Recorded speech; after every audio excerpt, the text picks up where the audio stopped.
हाँ तो भैया क्या चल रहा है दुनिया में? भैया एक मैटर हो गया यार, सैमसंग ने ना एक क्लेश डाल दिया इंडिया के लगभग हर घरों में। बच्चा बच्चा इस गम में डूबा हुआ है कि सैमसंग ने इंडिया में S20 में स्नैपड्रैगन 865 की जगह एक्सिनोस 990 क्यों दिया। मतलब लोग तो ऐसा परेशान हो रहे हैं जैसे सैमसंग उनकी मेहरारू को लेके भाग गया हो। तो क्या replacement of processor in India is actually a problem?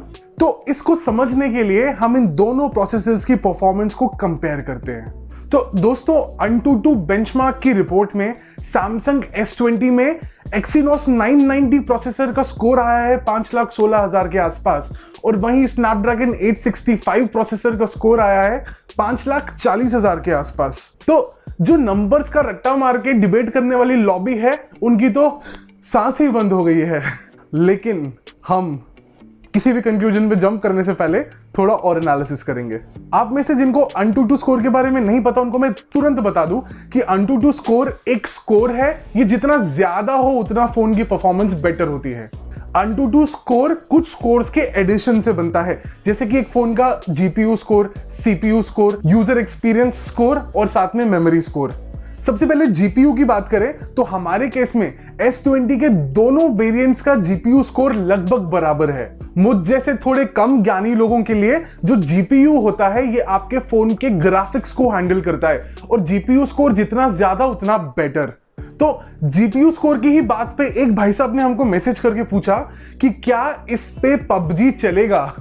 तो हम आपको बता देते हैं कि ये GPU स्कोर्स में थोड़ा वेरिएशन है दो वेरिएंट्स में, लेकिन इन दोनों ही वेरिएंट्स के GPU स्कोर अपने आप में ही इतने हाई है कि ये किसी एवरेज स्मार्टफोन जो PUBG बहुत स्मूथली रन करता है उसके लगभग दुगने हैं, 2 times द एवरेज स्कोर। तो अगर मैं एक एवरेज स्मार्टफोन की बात करूं जैसे Redmi का Note 7 या Note 8 Pro, ये फोन्स अगर PUBG को हाई ग्राफिक्स में बहुत स्मूथली रन करते हैं तो भले ही आप एक्सिनोस 990 पर रन करो या स्नैपड्रैगन 865 पर रन करो, आपकी गेम बिना स्टटर, बिना फ्रेम ड्रॉप, बिना किसी लैग के मस्त एकदम मक्खन की तरह चलेगी। Stay assured of that.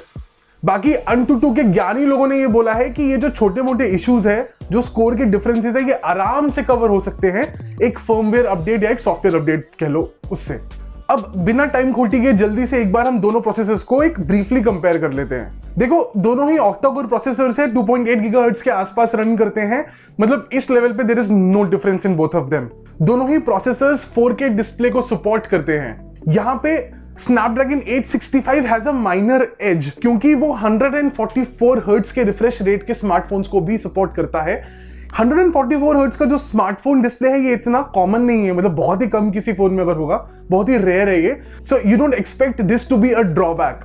बाकी एक्सिनोस 990 120 हर्ट्ज का रिफ्रेश रेट सपोर्ट करता है, और जितने भी प्रीमियम फोन्स आ रहे हैं, अच्छे फोन्स आ रहे हैं, वो 120 हर्ट्ज के रिफ्रेश रेट के साथ ही आ रहे हैं। So you literally have nothing to lose at this point. और हमारे कुछ अत्यंत बुद्धिमान बुद्धिजीवों ने हमको मैसेज करके शेयर किया था कि जो एक्सिनोस 990 प्रोसेसर है ये 5G स्लो रन करता है। तो इस पे भी हमने एनालिसिस किया और हमको ये रियलाइज हुआ कि एक्सिनोस 990 5G का पीक स्पीड 7.35 Gbps देता है, वहीं स्नैपड्रैगन 865 पीक स्पीड 7.5 Gbps देता है। अरे भाई, तुम लोग एक ऐसे देश में रह रहे हो जहां पे 10 Mbps मिल जाए ना तो जनता उछल उछल के तालियां बजाने लगती है। 7 Gbps 7.5 Gbps मतलब काय का कंपैरिजन है यार। So we are trying to compare things which are literally not practical in India. मतलब 0.15 Gbps के पीक डिफरेंस को लोग एक्चुअली इशू बना के बैठ गए and they are creeping over this, and even that is the peak speed. अगर आपको 1 Gbps भी कभी किसी जमाने में मिल जाएगा ना, you should be more than happy about it. So we are actually fighting over 0.5 Gbps का डिफरेंस यार।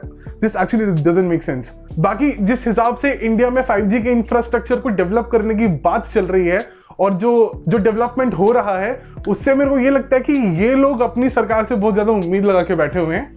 पॉजिटिव रहना चाहिए, बढ़िया है। इसके बाद दोनों ही प्रोसेसर्स 8K वीडियो रिकॉर्डिंग को सपोर्ट करते हैं, तो मेरे को लगता है कि यहाँ पे भी कोई खास डिफरेंस नहीं है दोनों में। बाकी ये फैक्ट्स एंड फिगर्स हमारे रिसर्च से आए थे, हमने आपके साथ शेयर किए। आपकी इंटरप्रिटेशन हमारी इंटरप्रिटेशन से डिफरेंट हो सकती है। प्लीज हमको कमेंट सेक्शन में बताइए कि आपको हमारी इंटरप्रिटेशन के बारे में क्या लगता है और आपकी क्या इंटरप्रिटेशन है अबाउट दिस। बस एक छोटी सी रिक्वेस्ट है कि जो गालियों को इनोवेट करने की आपकी क्षमता, आपका टैलेंट है, उसको प्लीज हमारे कमेंट बॉक्स में मत दिखाना। चलो दिखा दो यार क्या फर्क पड़ता है भाई। एक और बवाल मचा हुआ है दुनिया में कि जहां पे एप्पल के बाद सैमसंग ने भी ये डिक्लेयर कर दिया है कि 2020 के बाद वो आपको फोन के साथ चार्जर्स नहीं बेचेंगे। एक चीज मैंने समझ में नहीं आ रही है, ये दोनों कंपनीज एक दूसरे के राइवल थे ना यार, मतलब एक दूसरे के दुश्मन टाइप के थे। ये भाईचारा काहे को निभाने लग गए यार।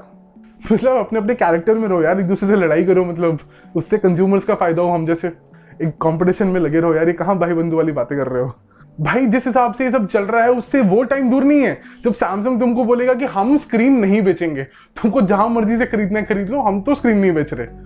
तो दोस्तों आज की वीडियो में बस इतना ही। मिलते हैं हम अगली बार एक नए अभ्यांतरिकी बवाल के साथ। अगर आपको हमारा काम अच्छा लगा तो प्लीज लाइक एंड शेयर, और अगर आप हमारे चैनल पे नए हैं तो प्लीज सब्सक्राइब कीजिए। Thank you so much for watching.